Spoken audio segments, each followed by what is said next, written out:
teacher, sir, and classmates. Eh, di takot ako po nung dalaga. Ngayon po ay natatandaan.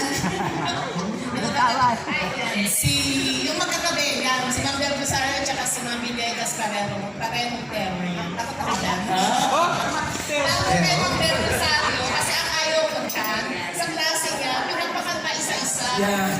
Hindi ko sintunado. So, ayoko. Sana ako matawag. Tapos Ma'am, ikaw sa arts. Tapos sa itong school na to, try natin, dati kasi cafe ka.